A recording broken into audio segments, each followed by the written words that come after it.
大家好，欢迎来到不再朝九晚五的频道。今天我就要和大家一起去看一看约旦这个国家。我们现在要离开埃及的首都开罗，我们的飞机就要起飞了。我们要飞往约旦的首都阿曼。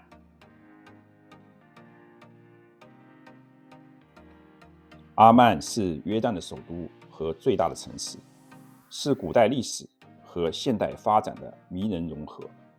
它坐落在阿加路山脉东部边缘连绵起伏的山丘上。这座城市有着丰富的历史，可以追溯到同时并约的用的时代，约公元前4000年到3000年。几个世纪以来，它有不同的名称，包括希腊化和罗马时代的费城。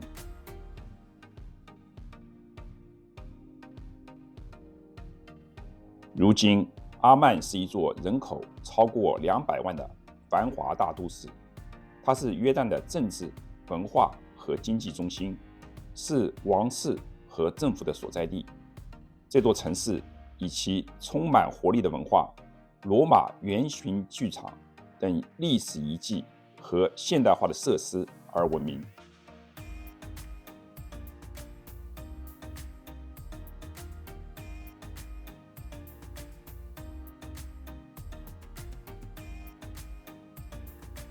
安曼城堡是约旦安曼市中心最著名的考古遗址之一，它坐落在城市的7座山的一座山上，可以欣赏到首都的壮丽全景。这个历史遗迹自青铜时代起就有人居住，反映了那里的繁荣的各种文明，包括罗马人、拜占庭人和博玛亚人。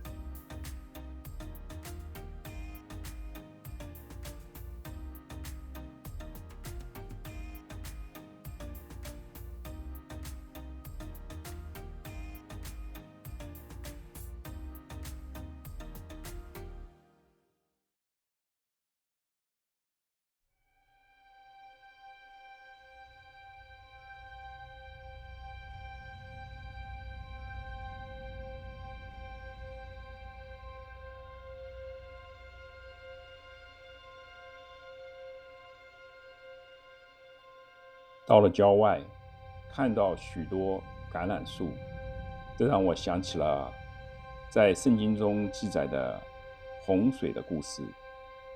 当时挪亚在过了40天，他就放了一只鸽子出去，但遍地都是水，鸽子找不着落脚之地，又回到方舟那里。他又等了7天，再把鸽子从方舟放出去。到了晚上，鸽子回到他那里，嘴里叼着一个新摘下来的橄榄叶子。挪亚就知道地上的水退了。我们的车子在一座叫尼泊山的地方停下来了。相传，大约在公元前1300年到1200年的时候，当时以色列人在埃及做奴隶，有一个人名叫摩西，他身为弃婴，却被捡到皇宫里，在那里长大。后来他又流落他乡40年，80岁的时候，他回到了埃及。80岁以前的生平倒也一般，但在他返回埃及后，他带领以色列人离开埃及，去寻找上帝所应许给以色列人的所谓的应许之地。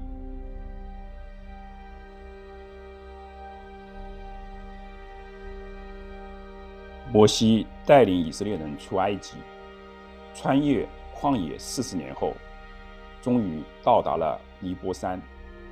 正是在这里，在这座山的顶峰上，上帝向他展示了应许之地，一块牛奶与蜜的土地，是他应许给亚伯拉罕、以撒和雅各后裔的。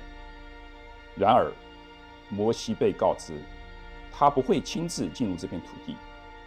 这一刻是反思和实现的时刻，但也是令人心酸的结局，因为摩西看到了他的人民将继承，但他永远无法进入的广阔土地。Everything up this horizontal green line, this will be the West Bank. West Bank. West Bank. So all the green belongs to West Bank. No, all the green belongs to the East Bank, Jordan. Look at this. Okay. Yeah. We're on the East Bank. East Bank. Yeah. East. 因此，尼波山成为摩西的启示和结论的地方。根据圣经的传统，摩西在尼波山去世，享年120岁。上帝亲自将他埋葬在一个秘密的地点。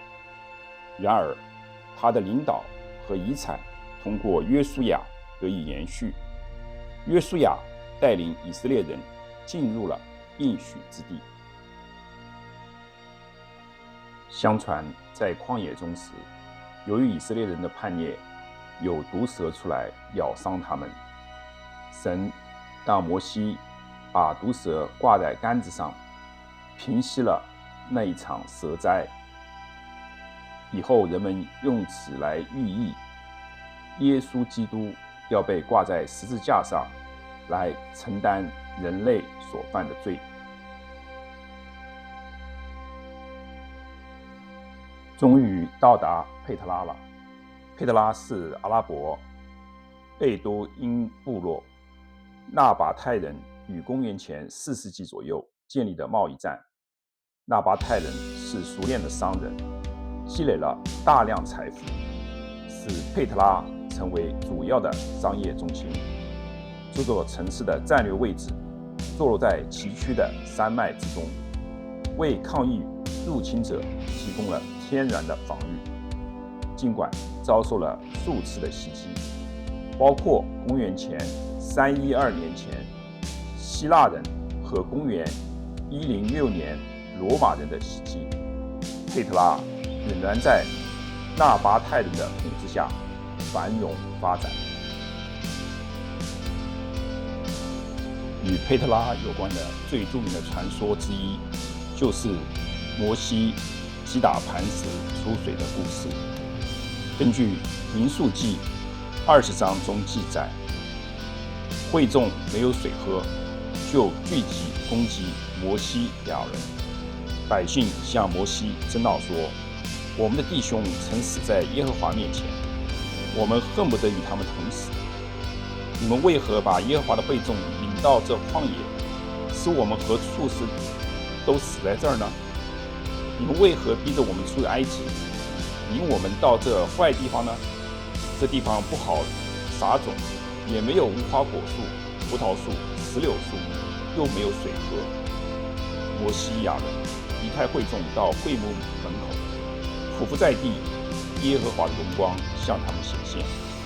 耶和华晓谕摩西说：“你拿着杖去，和你哥哥亚伦招聚会众，在他们面前吩咐磐石发出水来，水就从磐石流出，给会众和他们的牲畜喝。”于是摩西照耶和华所吩咐的，从耶和华面前取了杖去。摩西、亚伦就招聚会众在磐石前。摩西说：“你们这些背叛的人，听我说，我为你们使水从这磐石中流出来吗？”摩西举手，用杖击打磐石2下，就有许多水流出来，会众和他们的牲畜都喝了。耶和华对摩西、亚伦说：“因为你们不信我，不在以色列人眼前尊我为圣，所以你们必不得领这会众进我所赐给他们的地区。”那么上帝为什么这样责备摩西和亚伦？我想第一是他让摩西吩咐磐石，摩西却击打了磐石，没有遵从他的命令。第二是他本身这个击打的行动也是在对上帝发脾气。听到这儿，大家应该明白了，为什么我们前面说摩西上了尼泊山，在那里看到了他所朝思梦想的应许之地，却未得进入。然而，佩特拉一直在西方世界中消失，直到1812年，瑞士探险家约翰·路德维希·伯克哈特重新发现了它。从那时起，它已成为一个重要的考古遗址和约旦最大的旅游景点。贝特拉因其建筑所用的石头的颜色而被称之为玫瑰之城，并于1985年被联合国教科文组织列为世界遗产。在佩特拉旅游的那天，我们住进了当地的一家酒店。这是住的这个房间是在这个城堡里面，416号，现在找到这个416号房间，407、401、417，往这边走，往这边走。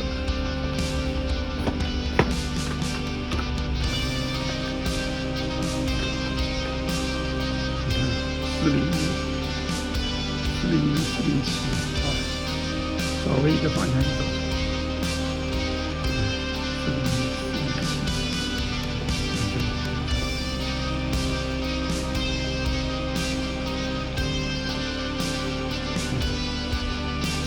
我天！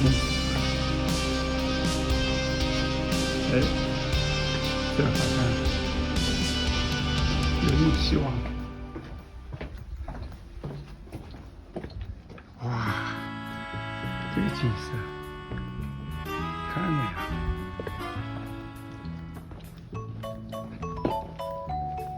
！415、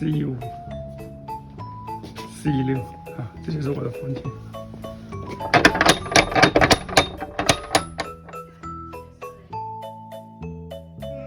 这个酒店是不是有点意思？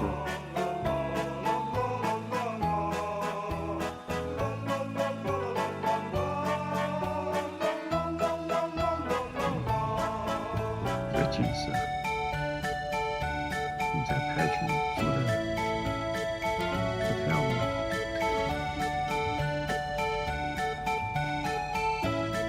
城堡里。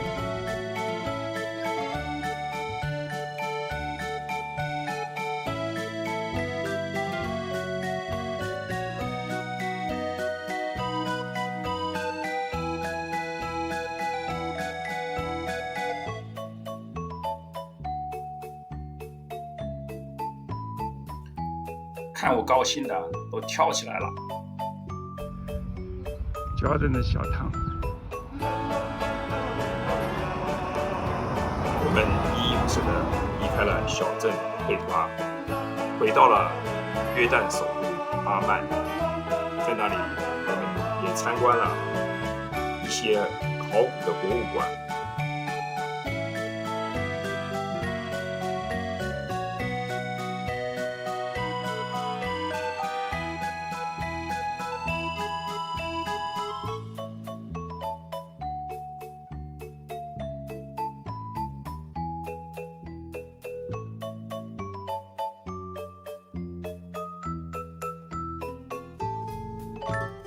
我们也冒名去登山，要游览那条著名的彩虹街。